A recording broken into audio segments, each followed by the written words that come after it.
Hello and welcome to Just One More Watch, and welcome today to an old school 10 round watch boxing head to head between two super affordable Omega Speedmaster lookalikes, the Pagani design and the Watchdives. I will leave links to both of these watches in the description of the video if you want to check them out in more detail. Two questions for us today. The first and most obvious is, which one should you buy?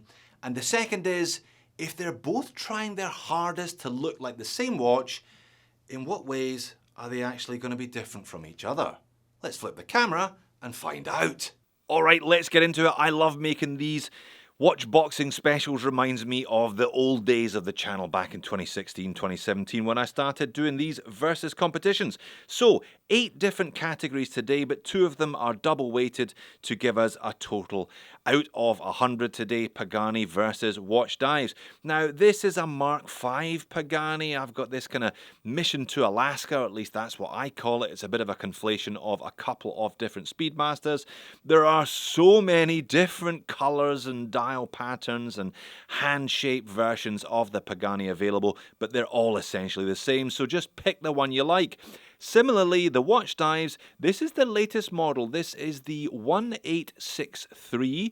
Being the latest and greatest, it's also the most expensive. If you can find a slightly older, slightly cheaper one, then obviously you're more than welcome to do so, but I can only score the one that I've got in my hand today. Again, there are a whole bunch of different versions available. So, movement, double weighted, case, bracelet, dial and hands, crystal, lume, water resistance, and finally price double weighted at the bottom. All fairly obvious then. Let's start as I always do with movement.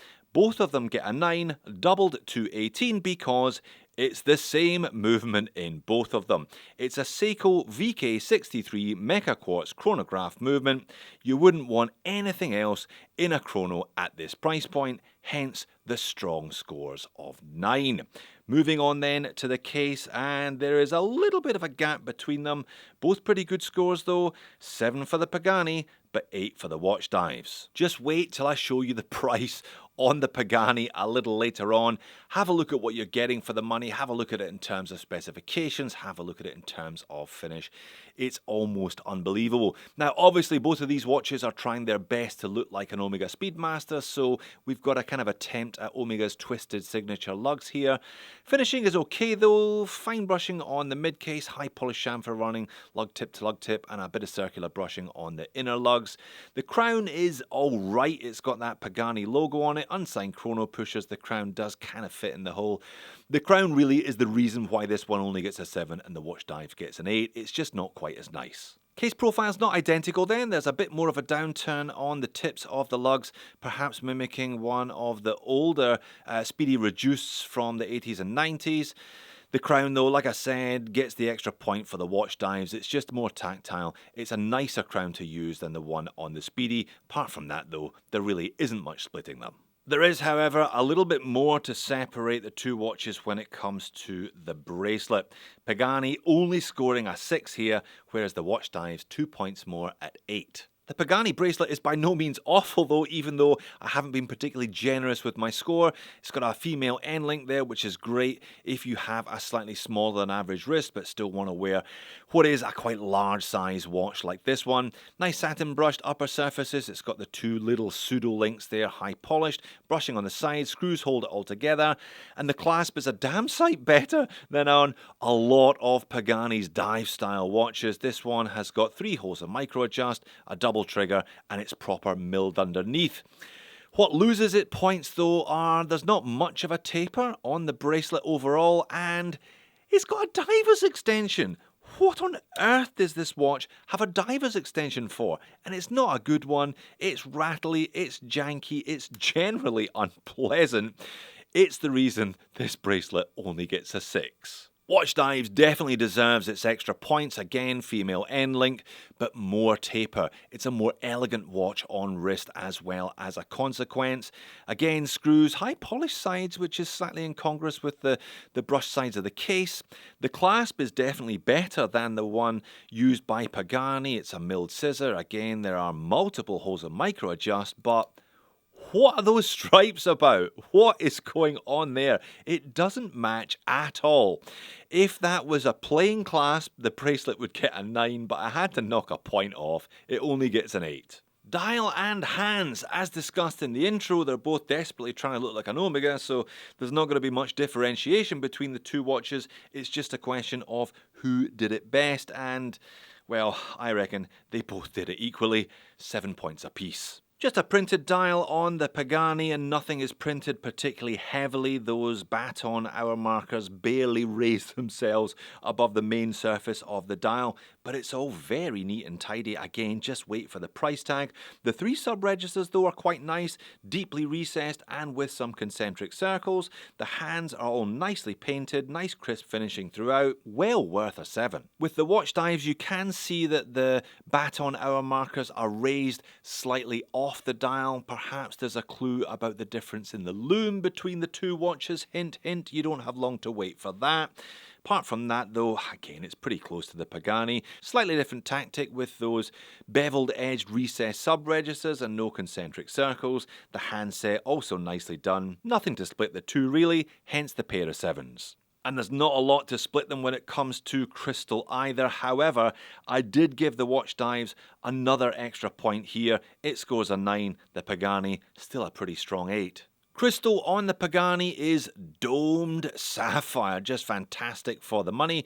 And on this version anyway, this Mark V version, that is a sapphire tachymeter bezel insert. How could I not give it 8 out of 10? But the reason why the Watchdives gets a 9 out of 10 is because it has a piece of box-domed sapphire crystal. Again, these watches are not costing a fortune today. The specs on them are pretty ridiculous. Alright, Lume. Remember I talked about the difference in thickness of the hour markers, the dial printing, thicker on the Watchdives, thinner on the Pagani. That is reflected by a 4-point disparity between the Lume scores. 3 for the Pagani, much better 7 for the Watchdives. Yeah, big gulf between these two here. Difference in colour as well. Looks like a C3 style green lume on the Pagani on the left and a BGW9 style blue lume on the Watchdives on the right. Initially, you can see just how much better the lume on the Watchdives is. When I turn the speed up, the Pagani's is pretty poor. I often say that in watches costing under $100, the lume is a compromise, and it certainly is in the Pagani. Not so the Watchdives at all. It's actually pretty strong, earning it 4 precious points in this head-to-head. Alright then, penultimate category, water resistance. I'm not going to be here long because they both score 9. Just like the movement scores, they score 9 because the water resistance is the same.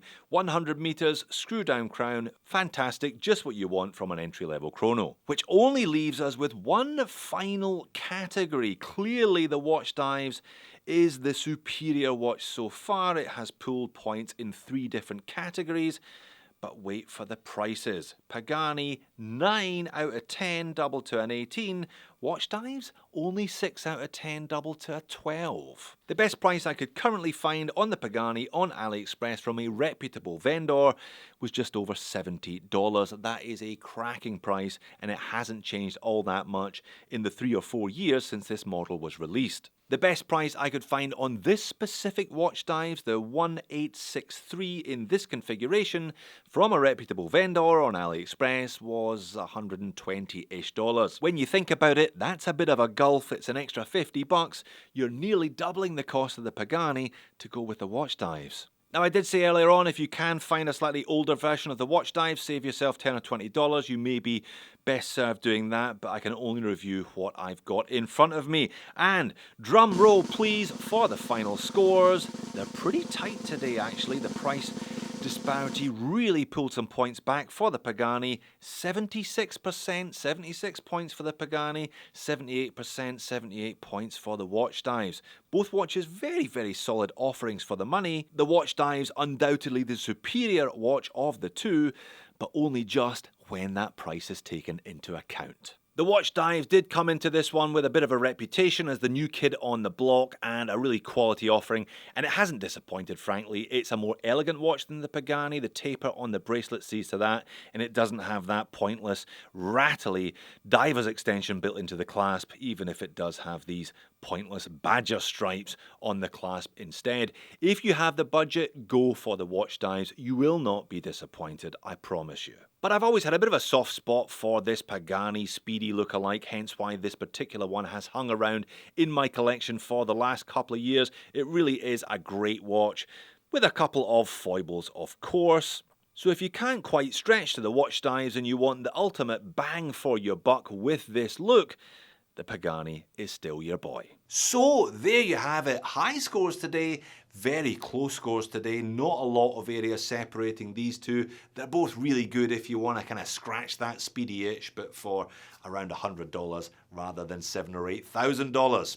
Having said that, if you've got the extra, you should probably go for the Watchdives. It's definitely the better of the two. But if money is tighter, if $50 is a big deal, or another watch, there's nothing at all wrong with that Pagani, particularly if you're going to swap the bracelet out for a leather strap or something like that anyway. Well done for making it all the way to the back end of the video. Why not check out my full review of the Pagani, or shock horror, my full review of the Omega Speedmaster. Thanks for watching this one. I'll see you again in the next one.